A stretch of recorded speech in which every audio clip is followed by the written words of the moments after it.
Si quiero que vean lo que está en lo que escribí, si no se puede perder en lo que voy a decir.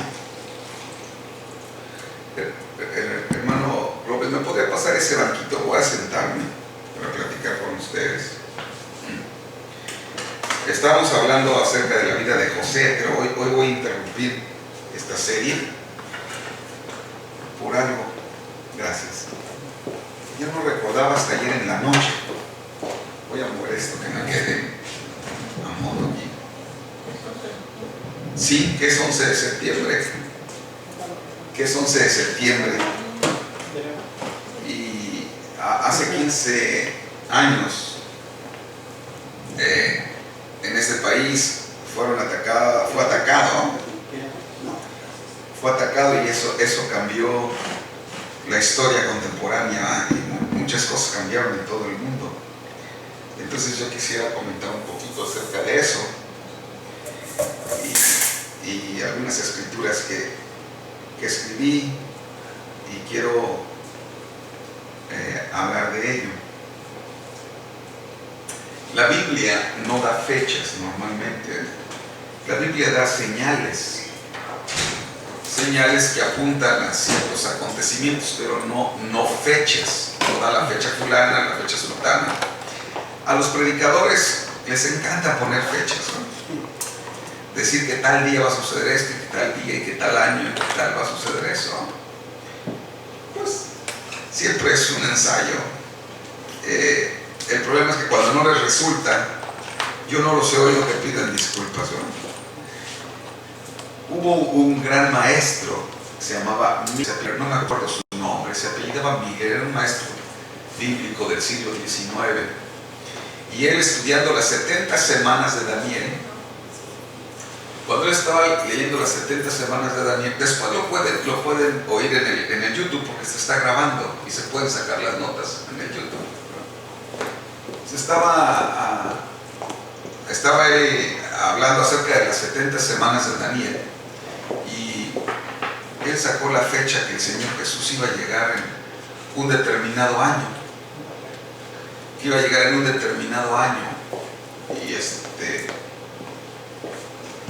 y como era muy influyente, mucha gente le creía y se reunieron en un cierto lugar, pero en Nueva York vendieron sus propiedades, se deshicieron de todas sus cosas, fueron a un monte a esperar el amanecer de un nuevo día, de la venida del Señor.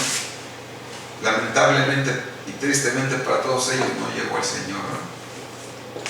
Y la gente que se había deshecho de sus cosas, pues ya quedó en la miseria, muchos de ellos, ¿no? Y este hombre sí pidió disculpas. Sí pidió disculpas. Y luego dijo que nunca más, dijo que se había equivocado por un año en los cálculos. Que lo disculparon, pero que el Señor iba a venir el año siguiente. Y entonces vino el año siguiente y tampoco vino el Señor. Y entonces él dijo que nunca más iba a decir una fecha y pidió disculpas. Fue caballero, que nunca más iba a volver a hacer esto. Pero mientras ya se llevó entre las patas a todos que le creyeron, que se deshicieron de todas sus cosas.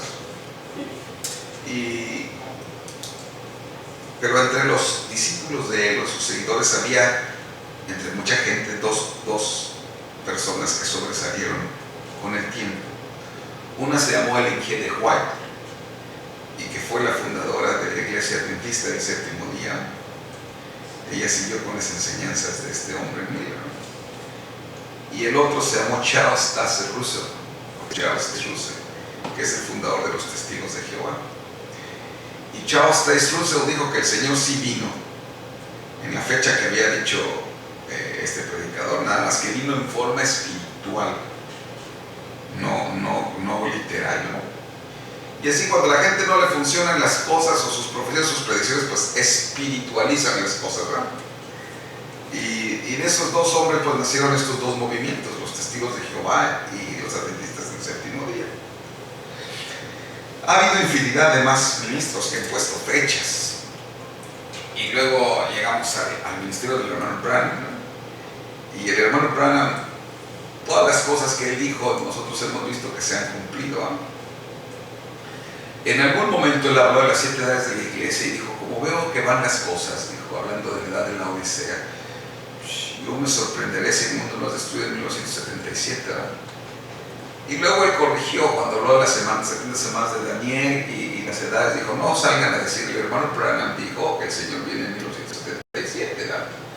Eso solamente es un comentario mío, que yo como veo que las cosas se van corrompiendo, yo después de 1977 no hay más que oscuridad y tinieblas, pero el Señor puede venir o puede no venir en el 77. Bueno, en este mensaje mucha gente en 1900, creo que era 73, vendieron sus cosas y se hicieron de muchas cosas y esperaban que el Señor viniera y no vino. O sea, 73, ¿por qué? Porque ellos pensaban 73, o sea, son 3 años y medio de tribulación. Si el Señor viene en el 77, entonces 3 años y medio antes del 73. Y no vino, y mucha gente dijo, no, es en el 77, ahí usted voy a ir a un citas de que el Señor viene en el 77, ¿verdad? Y pues tampoco vino en el 77, ¿verdad? Pero el hermano Branham no dijo que venía en el 77. Entonces, mucha gente se decepcionó, quemaron muchos libros y mensajes, cosas. Pero Dios no se equivoca, ¿no? La gente es la que se equivoca, la que pone sus propias interpretaciones. Yo conocí este mensaje en 1980.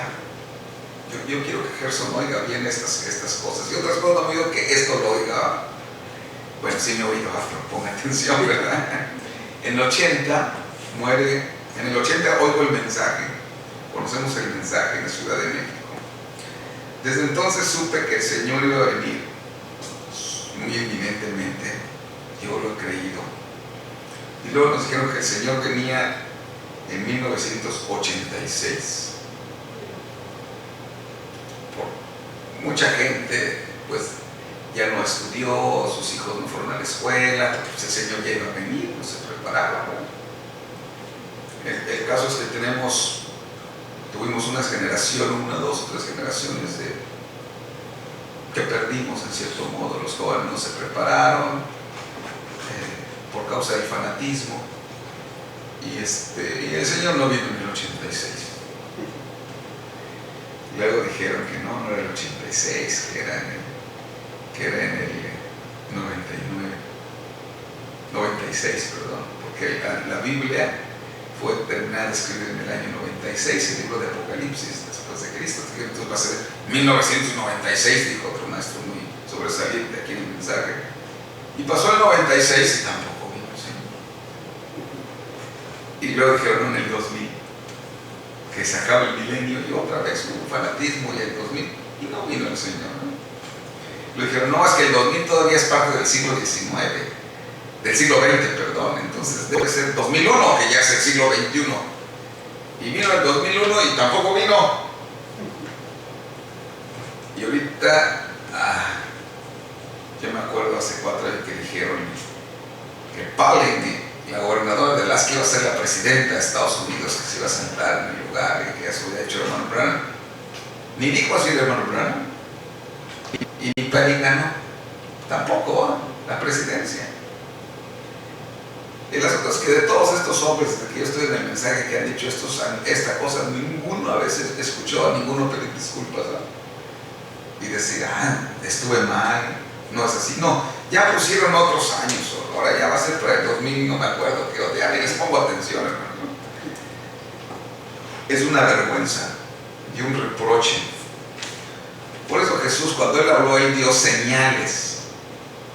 Ahora, yo voy a leer unas escrituras y voy a hacer unos comentarios de algo que oí de un rabino mesiánico.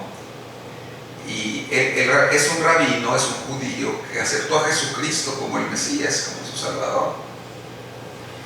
Y él es pues un experto bíblico en su lengua, el hebreo, y cree en Jesús el Mesías, y él hace unas observaciones leyendo unas escrituras y yo les voy a compartir un poquito, ¿no? Otra cosa es que una denominación se cierra y excomulga a toda la demás gente que no cree o que no piensa como él.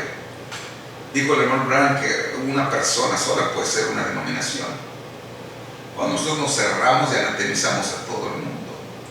Nosotros hablamos y condenamos el denominacionalismo pentecostal, el denominacionalismo presbiteriano, el denominacionalismo católico. Nosotros estamos en contra de ello, ¿no? Y decimos, ellos no abren sus puertas para que el evangelio pueda ser abierto, predicado libremente, solamente que sea de su grupo, que sea parte de su asociación y tenga una credencial de ellos, le van a permitir. Eso es denominacionalismo. Okay. Pero dentro de los seguidores del mensaje de William Branham existe lo mismo. Si usted no pertenece a sus grupos, no es bienvenido. No digo que todos, en la mayoría de grupos, ¿no? Y creemos que todo mundo, Dios no puede lidiar con nadie más que con nosotros, ¿no? Y excluimos a toda la demás gente, ¿no? Si no está en nuestros rangos o no está en nuestras iglesias, está mal. Y creemos que Dios no puede hablar aparte de eso. Y bueno, Dios ayuda a la gente que así cree, yo le respeto, ¿no? Pero la Biblia dice que en los últimos días derramaré de mi espíritu sobre toda carne, dice el Señor, ¿no? Y vuestros hijos y vuestras hijas profetizarán, y vuestros ancianos soñarán sueños. Y está hablando que va a haber visiones y señales y maravillas. Y no dijo entre los creyentes, dijo que sobre toda carne. Entonces yo no quiero ser cerrado, ¿eh? Yo quiero ser abierto. Claro que tengo mi punto de vista en las escrituras, creo lo que dijo el hermano Branham, y ese es mi filtro principal, pero me gusta escuchar cosas. Vamos a leer nuestra escritura, vamos a ponernos de pie, por favor. No puedo leer todo el capítulo de Lucas, yo hubiera querido leerlo, pero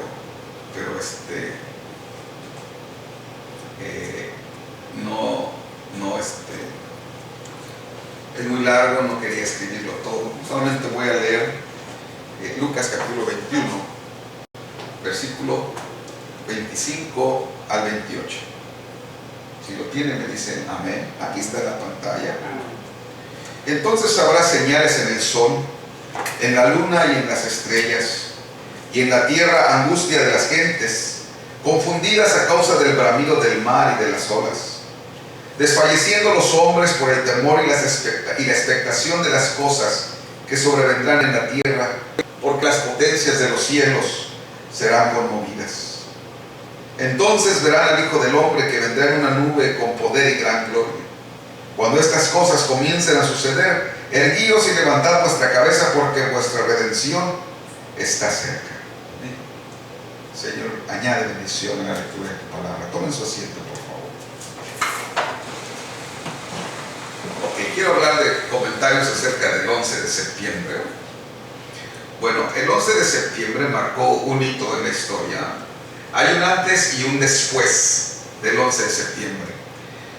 Casi todos nos acordamos qué estábamos haciendo ese día, en ese momento en que las Torres Gemelas de Nueva York, el World Trade Center, fueron atacadas por 2 aviones y destruidas. Murieron 3,000 gentes, no recuerdo ahorita el número, pero fueron miles que murieron en esos ataques. Fue la primera vez que esta nación era atacada en su propio territorio, y eso cambió la historia. Fue un shock. Usted, ahorita que está mencionando esto, puede recordarse dónde estaba, qué estaba haciendo. Eso es algo que yo creo que cualquier persona que cuando menos era adolescente, joven, hasta en esas fechas puede recordar.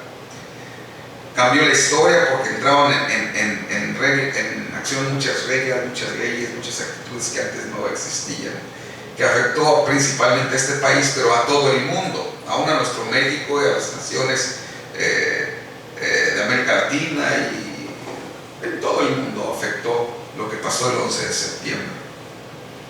Yo estaba, hoy es 11 de septiembre, por eso estoy hablando de eso. Este ataque fue el 11 de septiembre del año 2001. Hoy es 11 de septiembre de 2016. Hace 15 años que pasó esto. Yo estaba en la ciudad de Chihuahua. Estábamos abriendo una iglesia en Chihuahua. Y estaba yo, no sé si es la primera vez o la segunda vez que yo veía al hermano Marco Velázquez ya viviendo en Chihuahua. Había venido de Guadalajara. Lo habíamos invitado que viniera a hacerse cargo de la misión de la iglesita que estábamos abriendo en Chihuahua. Y yo estaba ahí en su casa, y vino una hermana. Yo estaba acostado y yo me pasaba las noches hablando con ellos del mensaje, los primeros rudimentos de la doctrina, y me dice: hermano Juan, me dice muy desesperada, toca la puerta. La casa era como algunas casas en México, era un patio, y los cuartos estaban, la casa estaba a una orilla del patio. Entonces los cuartos no se comunicaban por dentro, no recuerdo, pero tenían puertas hacia el patio. Entonces la hermana tocó así las ventanas y la puerta, y dijo: hermano Juan, están atacando a Estados Unidos, ¿verdad? Entonces la hermana Norma, el vidrio, yo me despierto y arreglo y salgo. ¿Qué pasó? No, están atacando, wow. Yo pensé: ¿y qué voy a hacer ahora? ¿Qué va a pasar? Mi familia está en Phoenix, yo estoy en Chihuahua, y lo primero que van a hacer es cerrar la frontera. ¿Cuándo voy a poder pasar? No sé. Si es una guerra formal, porque ese ataque a lo mejor era solamente el preámbulo, el inicio de una guerra, que sí lo es, pero no es una guerra convencional como siempre se habían hecho, es un tipo de guerra diferente. Pero yo pensaba como una guerra convencional. Dije: bueno, ¿cuáles serán los siguientes ataques? Cerca de Phoenix, Arizona, hay una planta nuclear que se llama Palo Verde, ¿no? Entonces dije: bueno, si atacan esa planta nuclear, pues va a destruir todo Arizona, Phoenix, Tucson, el norte de México, hasta Mexicali. O sea, sería muy grande la destrucción que harían, entonces peligroso. Pues automáticamente uno pensó en su familia, pensé en mi esposa, en mis hijos, pensé en mis papás, en mis hermanos, mis cuñados, mis amigos, la iglesia, muchas cosas, y entramos en una zozobra. Pues estar al pendiente en la tele, ver qué es lo que estaba sucediendo. Cuando estábamos viendo, eso fue un ataque, en unos cuantos minutos vimos que atacaba otro avión, otra torre, porque fueron 2 aviones que chocaron con las torres, ¿no?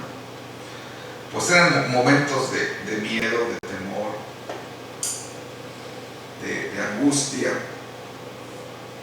Dice el versículo 26 de Lucas 21: desfalleciendo los hombres por el temor y la expectación de las cosas que sobrevendrán en la tierra, porque las potencias de los cielos serán conmovidas, ¿no? Y eso estaba pasando.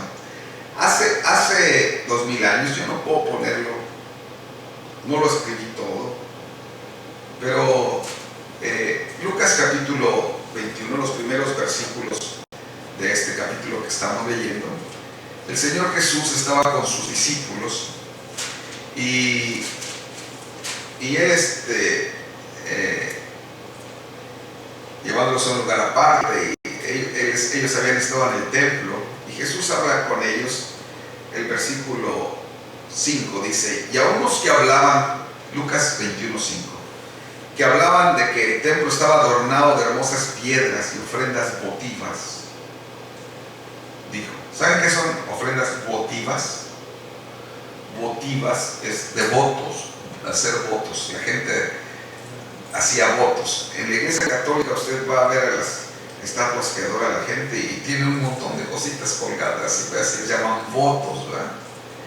Y la gente a veces como un voto prendía velas o veladoras o lleva ciertas prendas o cosas de regalo como para ver si pueden comprar a la deidad para que les haga el favor, ¿no? Ok, que al final pues el que se ganan pues a veces son a los curas, ¿verdad? O a los ministros. Y le preguntaban diciendo: maestro, ¿cuándo será esto? ¿Y qué señal habrá cuando estas cosas estén para suceder?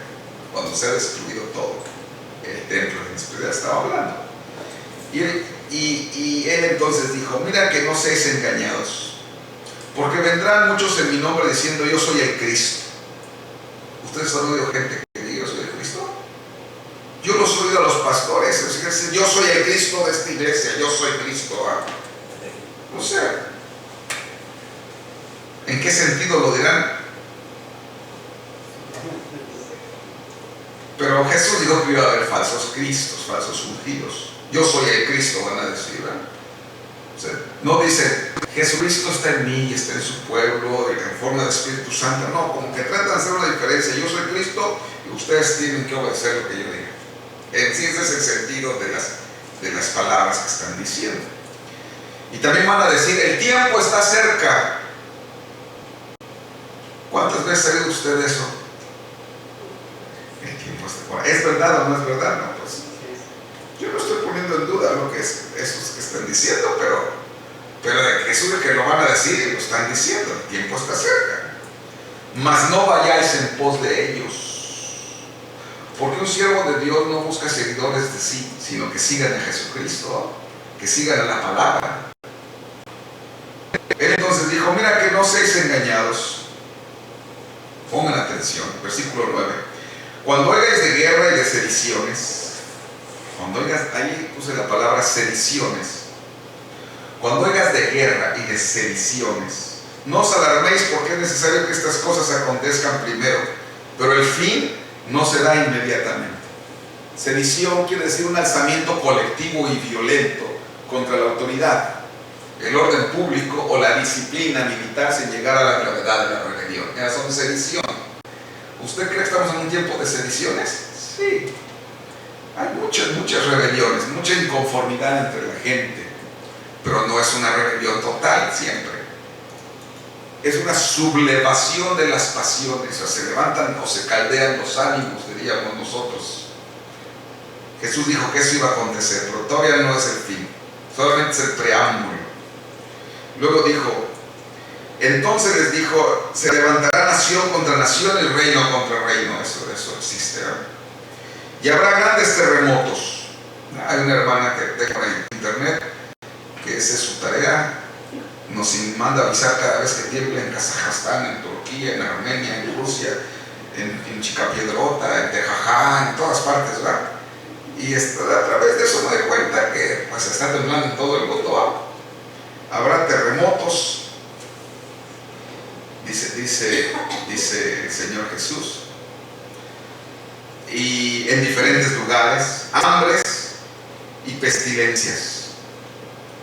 O sea, pestilencias quiere decir plagas de enfermedades, ¿no? Como ahorita estamos bajo la amenaza de una pestilencia, de una peste, que es que es el Zika, ¿no?, que transmiten los zancudos y que daña el cerebro de las personas, y más notoriamente de las mujeres embarazadas, provoca que sus niños nazcan sin cerebro o con cerebros muy pequeños, se llama anencefalia, y la gente pues vive con temor y con miedo, y hay problemas en muchos países. Aquí en Estados Unidos hay temor, iban a rociar con insecticida a la Florida, en Miami, en varias ciudades, y hay una sedición o una rebelión porque la gente, aunque tiene miedo del Zika, también tiene miedo de los químicos y piensan que es peor los químicos que van a rociar que la enfermedad que producen los zancudos o los mosquitos.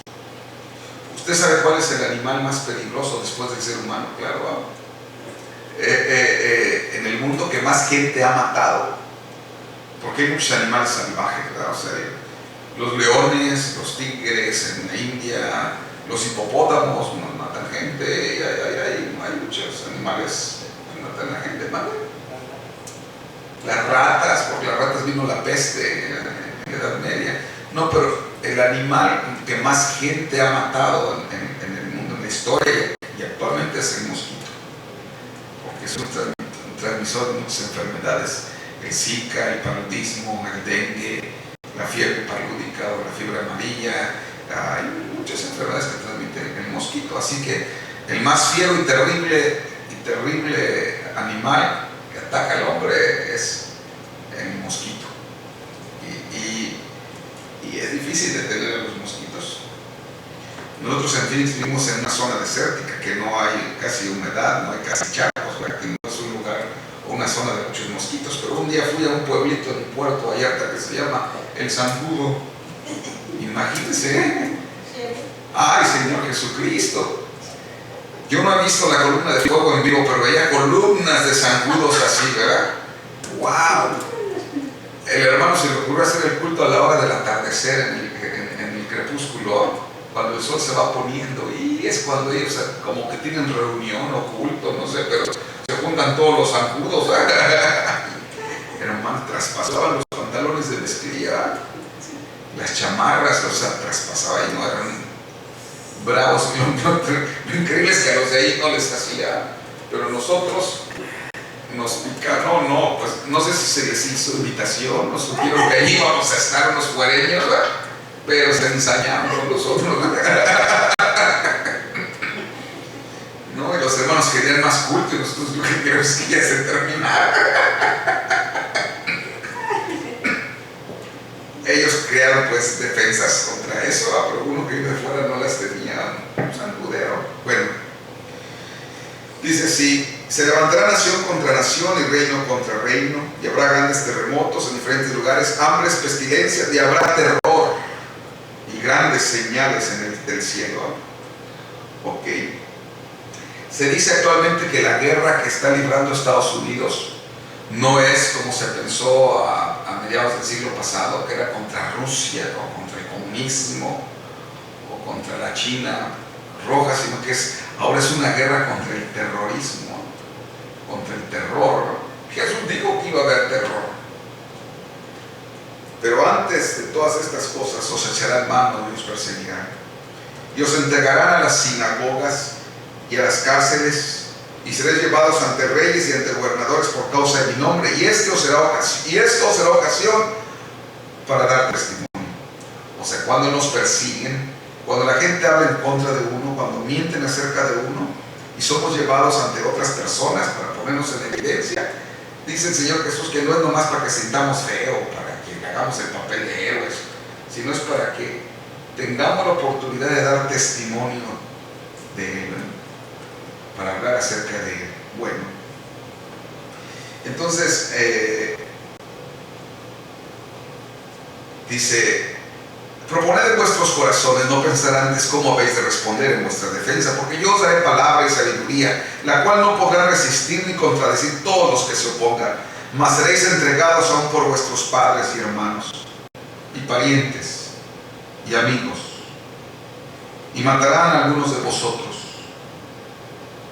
Ok, a lo mejor la gente está esperando que lo maten literalmente a balazos o a puñaladas o a pedradas, ¿no? Quizás en algunos lugares del Medio Oriente y en algunos países extremistas no cristianos están matando gente, a creyentes en África, en muchos lugares de Asia. Pero dijo el hermano Branham, si usted mata la influencia de una persona, es como si clavara un puñal en su espalda. Cualquiera que se enojare locamente contra su hermano es culpable de homicidio, dijo el Señor Jesús. Así que eso no está por cumplirse, eso se está cumpliendo. Y seréis aborrecidos de todos por causa de mi nombre, pero ni un cabello de vuestra cabeza perecerá. Eso nos gusta a los que estamos perdiendo el pelo, ¿eh? Ni un cabello de nuestra cabeza perecerá. O sea, Dios los tiene guardaditos para devolvérnoslos en el momento apropiado. Con vuestra paciencia ganaréis vuestras almas. Ok. Bueno, el Señor Jesús estaba hablando. Eso que Él habló se puede interpretar de muchas maneras. En la Edad Media también se puede interpretar que había guerras, y que siempre había guerras, y que hay pestes, hubo grandes pestes. O sea, todo puede ser interpretado en diferentes tiempos. Eso no excluye que sea verdadero y real también en nuestros tiempos. Ahora, voy a leer una escritura en Isaías capítulo 9, versículo 8 al 10. Voy a leer Isaías 9, del 8 al 10. Y les voy a comentar, a compartir lo que leí, lo que aprendí de este hombre que se llama Jonathan Cahn. Isaías capítulo 9.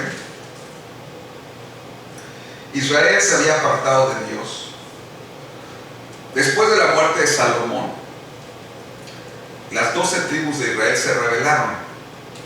Se rebelaron, o se dividieron las 12 tribus, perdón.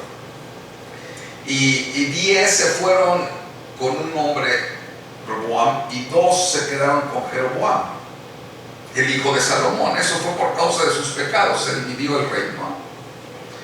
Y las 10 tribus se hicieron llamar Israel, eran la mayoría. Y las 2 tribus que quedaron se llamó Judá, porque fue la tribu de Judá y otra tribu. Y entonces, aunque todos eran la misma raza, se distinguían. Unos eran llamados israelitas y los otros se hacían llamar judíos, porque eran de Judá. Los de Judá se quedaron con la ciudad de Jerusalén, porque era la capital de Judá y era la capital de todo Israel. Al separarse de las 10 tribus, tuvieron que crear una nueva capital, y tomaron como capital la ciudad de Samaria. Ahora, Dios había dado órdenes de que la gente fuera a adorar a un solo lugar, un lugar donde Él había escogido para poder poner su nombre, y solamente ahí se podían hacer sacrificios, y ahí se edificó el templo. ¿En qué ciudad se edificó el templo? En Jerusalén.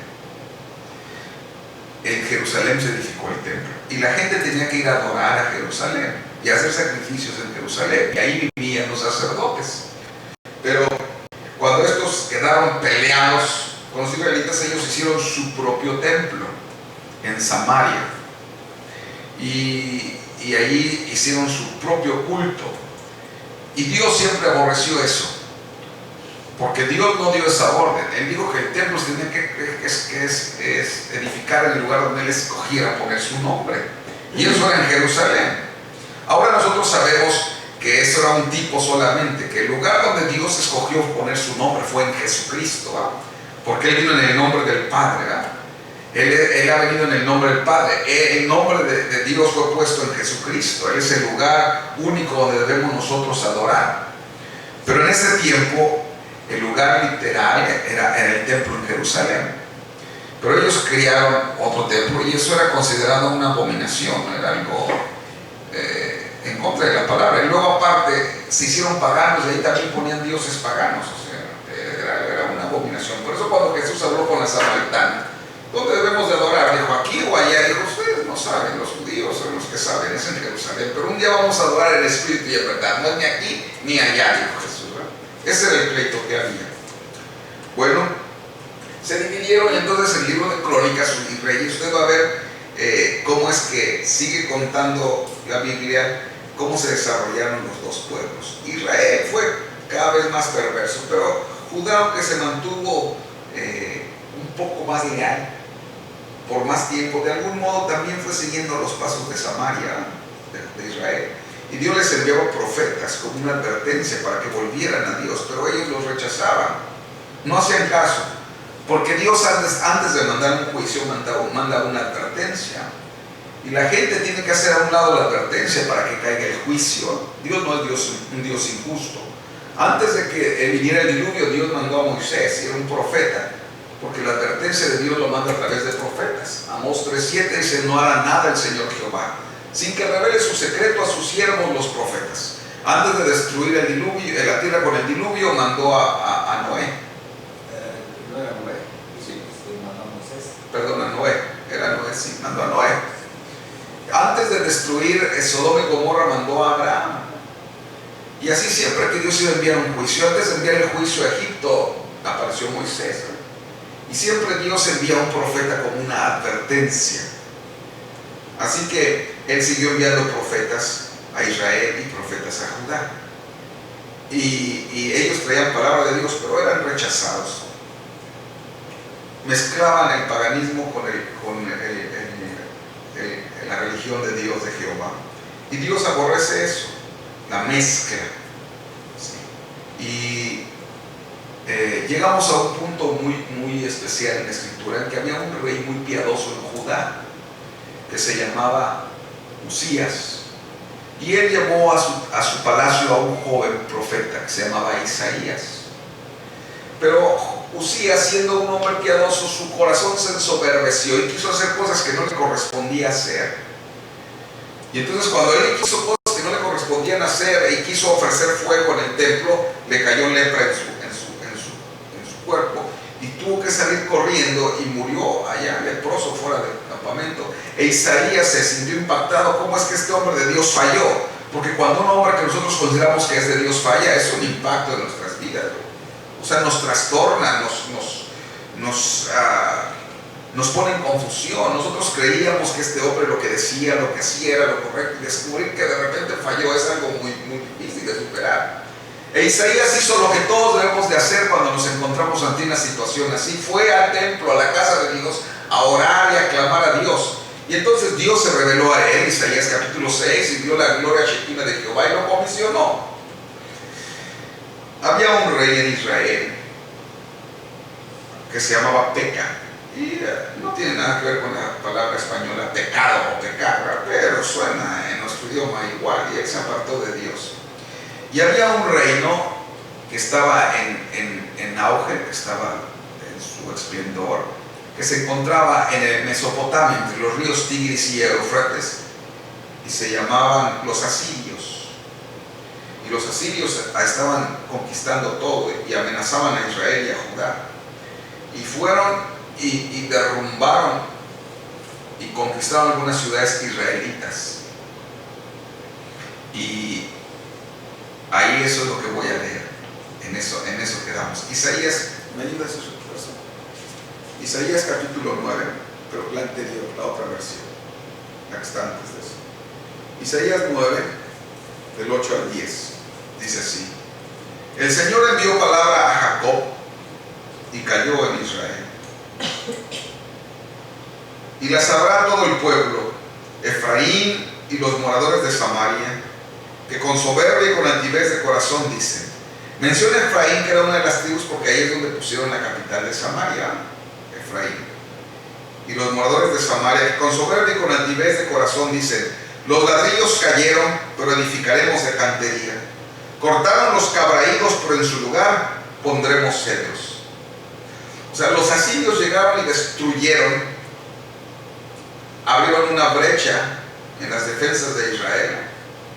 Y los israelitas, con soberbia y con altivez de corazón, desafiaron eso que había pasado. No se arrepintieron de sus pecados, porque el ataque de esos asirios era un juicio de parte de Dios por sus pecados, pero ellos no se arrepintieron, sino que reaccionaron con altivez. Voy a leer ese mismo texto de la Biblia de una versión muy peculiar que se llama la Kadosh israelita mesiánica. Es una traducción de la Biblia que usan algunos judíos mesiánicos. Como ellos saben algo o hablan hebreo los judíos, pero pues ellos usan palabras hebreas. Y ellos, algunos de ellos usan esta versión de la Biblia. Y dice así: Yahweh, ustedes se acuerdan del tetragrama Tonga, las cuatro letras que representan el nombre de Dios. YHWH. Yahweh ha enviado su muerte sobre Jacob y ha caído sobre Israel. Todo el pueblo lo conoce, Efraín y los habitantes de Shomrón, que es Samaria. Pero ellos dicen en soberbia, en arrogancia de sus corazones: los ladrillos han caído, pero reedificaremos con piedras cortadas. Los árboles de sicómoro y cedro han sido cortados y vamos a edificarnos una torre. Ok. Bueno, Israel fue fundada bajo los principios de la palabra de Dios, pero ellos constantemente se apartaban de la palabra de Dios y no hacían caso a los avisos de Dios. La fundación de este país, Estados Unidos, es muy similar a Israel. Los fundamentos sobre los que esta nación de Estados Unidos fue fundada están en la Biblia. Ellos creían en Dios, creían en la libertad de religión, venían huyendo de la religión organizada de Europa, tanto protestante como católica romana, que habían desatado persecuciones religiosas. Entonces ellos creían que en estas tierras iba a haber libertad de religión, libertad de conciencia, y le llamaron la tierra de la libertad y del valiente. Y mucho de lo que hicieron está fundado en principios bíblicos. No es una nación cristiana porque no se ha comportado como una nación cristiana, pero fue fundada bajo principios bíblicos más que cualquier otra nación excepto Israel. Y ellos aún en su moneda dice: in God we trust, en Dios confiamos. En su ántemo, en su juramento, habla, dice que somos una nación bajo Dios. Se oraba en las escuelas. Los principales líderes y jueces primeros eran los pastores, eran ministros, y la Biblia tenía un lugar prominente en esta nación. Pero paulatinamente se fueron apartando.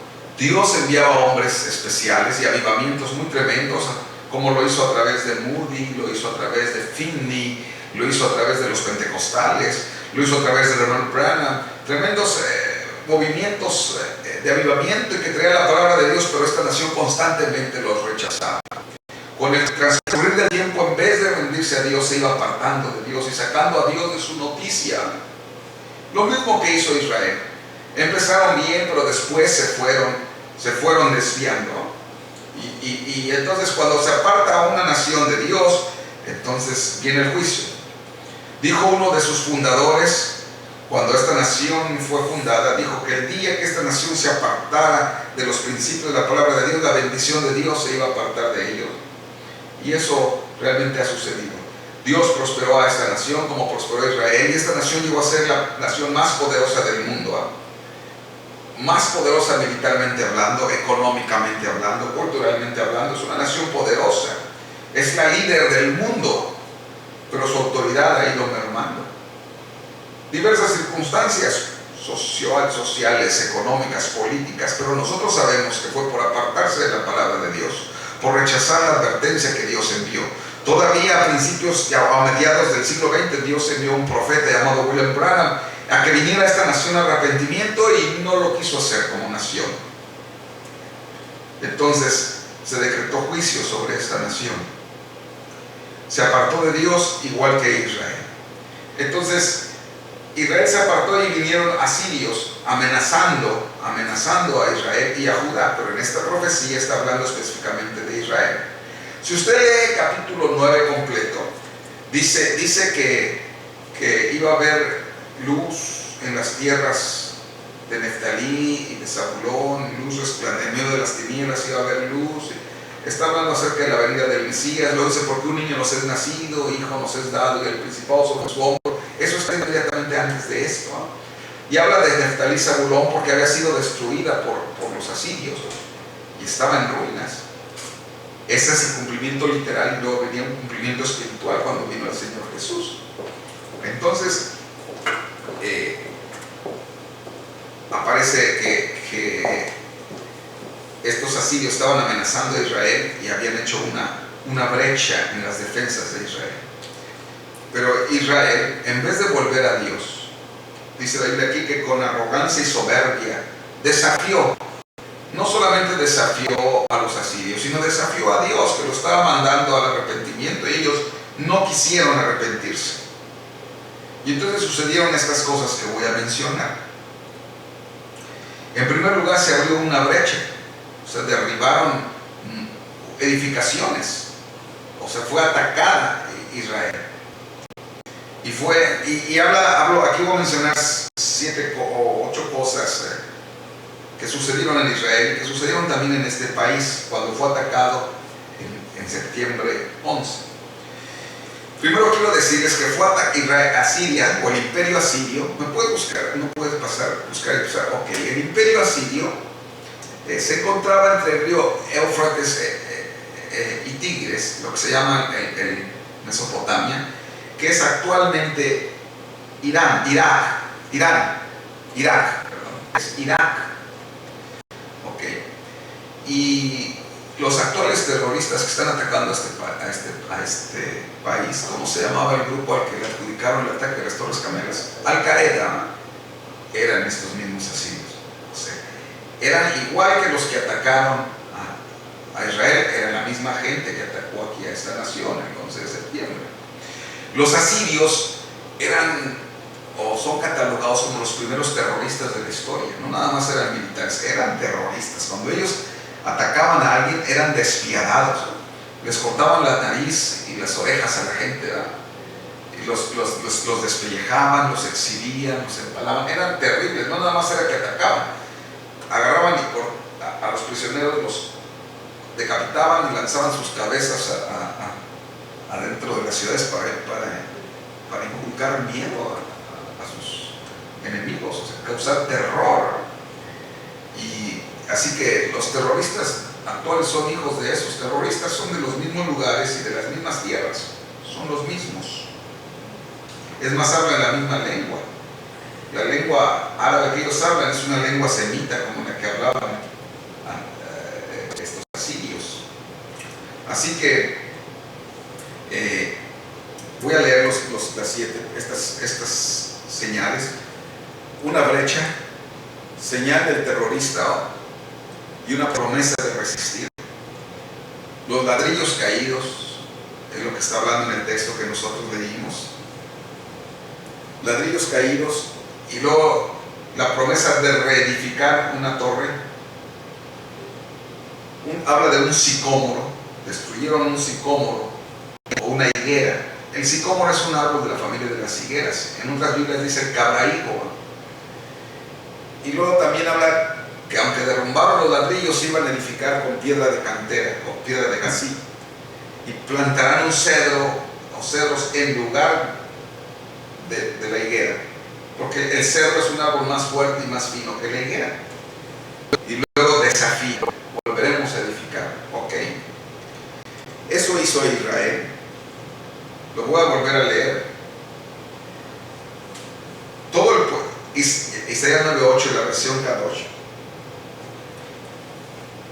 Yahvé ha enviado muerte sobre Jacob y ha caído sobre Israel. Todo el pueblo la conoce, Efraín y los habitantes de Shomrón, pero ellos dicen en soberbia, en arrogancia de sus corazones.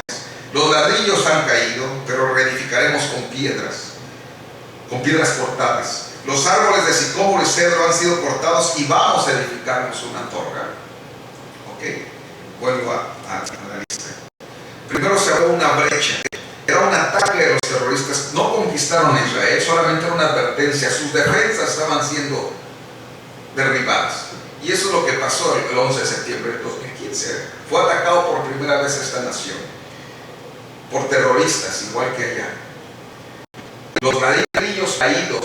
Usted puede ver la película, todavía están en YouTube. Usted puede entrar y ver cómo cuando chocan los aviones se ven los ladrillos y se cayó el edificio y todos los ladrillos se derrumbaron. Todos. Pero un día o 2 días después, unos días después, el presidente de la Cámara de Senadores se paró y dijo: vamos a reedificar esta torre, ¿verdad? Y la vamos a hacer más grande, más fuerte, ¿verdad? ¿Y saben que leyó este texto que estamos leyendo? Él no sabía que estaba realmente profetizando algo que la Biblia ya había dicho. Y él leyó esta escritura y dijo, vamos a reedificar. Dice, reedificaremos con la torre. Fue de ladrillos, pero la vamos a hacer de piedra. En la Biblia que leemos nosotros, usted tiene, no dice la palabra torre. Isaías 9, 8 y 10. Dice, los ladrillos cayeron, pero edificaremos de cantería. O de canterías de piedra labrada. Pero no dice aquí de una torre. Pero la versión de los hebreos, aquí sí dice, vamos a edificarnos una torre.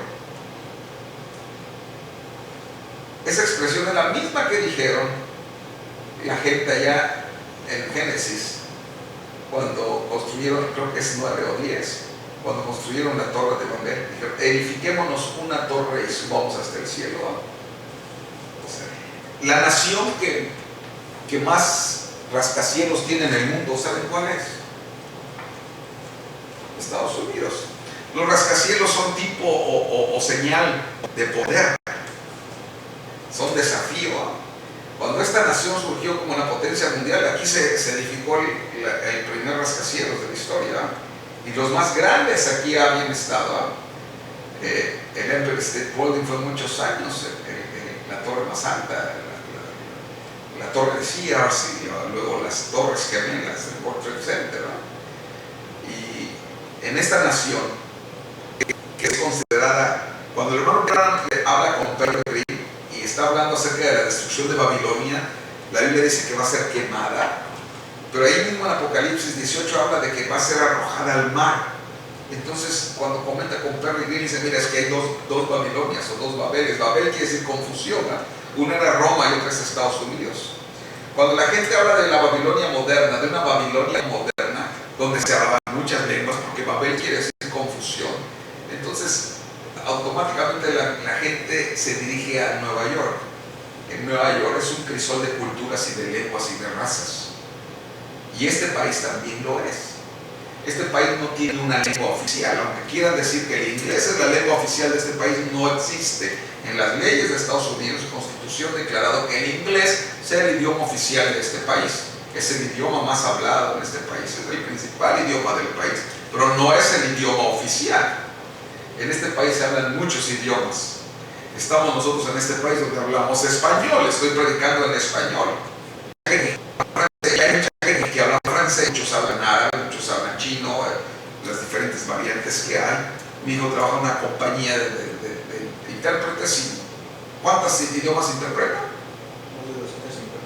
Tienen más de 250 idiomas que ellos ofrecen de interpretación en este país. Así que esta es una Babel en ese sentido, ¿no?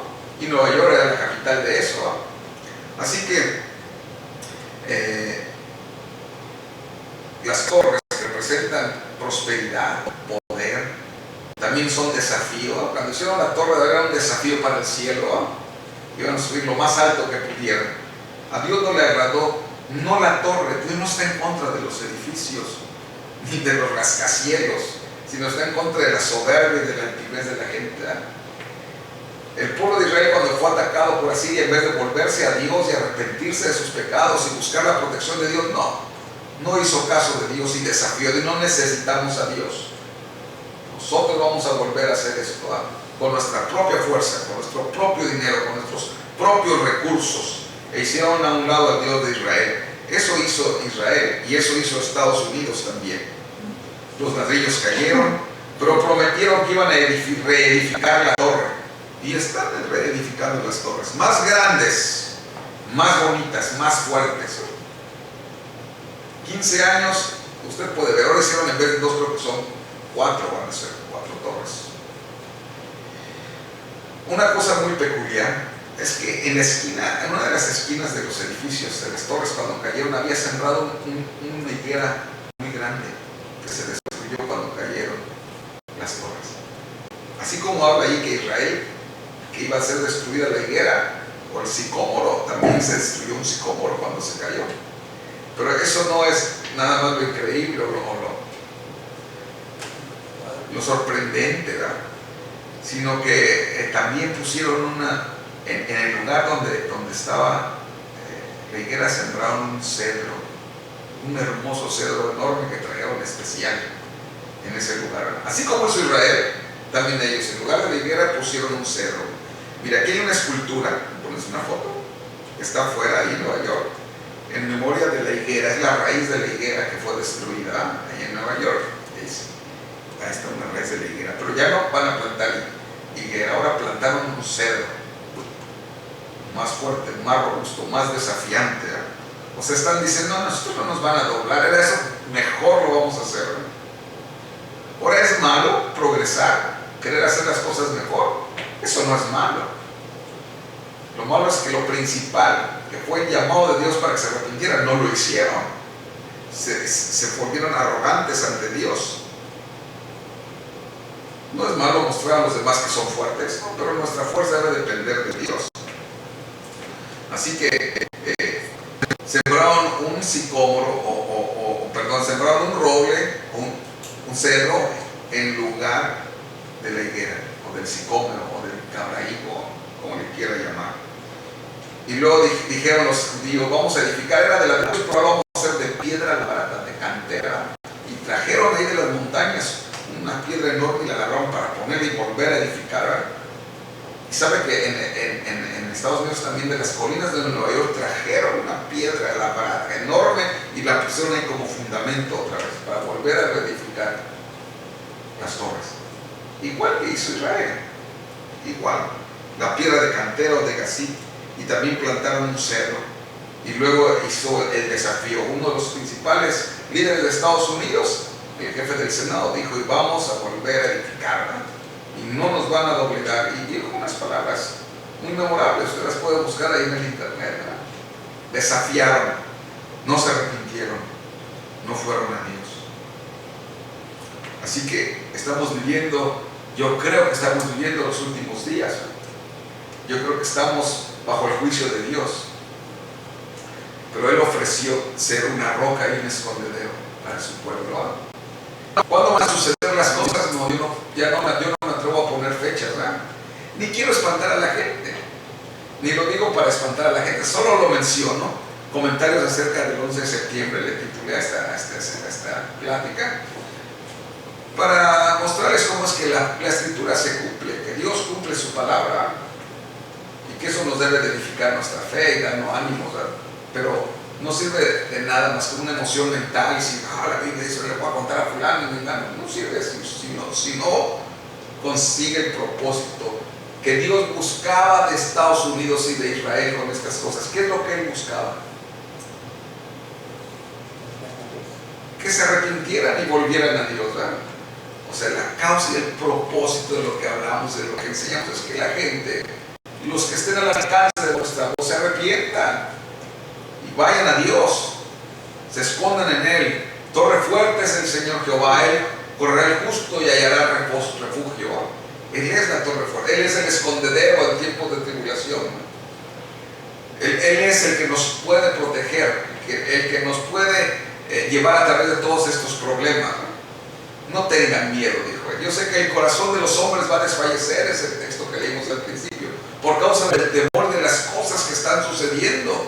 Pero cuando estas cosas sucedan, levanten ustedes su cabeza, porque vuestra redención está cerca. Realmente el Señor Jesús está pronto. El propósito de esta plática es que brindamos nuestra vida a Dios, que veamos que la Escritura, la Biblia, el Evangelio no es un juego, no es un club, no es pasar el tiempo, no es, si estuvo chido, sí me gustó, qué suave, esto estaba muy bueno. No, ese no es el propósito. El propósito es que la gente se arrepienta de sus pecados, se vuelva de sus malos hábitos, de su vida sucia, se rinda al Señor Jesús, busque el Espíritu Santo, nazca de nuevo, entregue su vida a Dios, ¿verdad? Lo ponga Él como primado en todas las cosas. Dios es el principal de todas las cosas, ¿verdad? Y que se vea su influencia en nuestras vidas. Vamos a ponernos en pie y vamos a orar.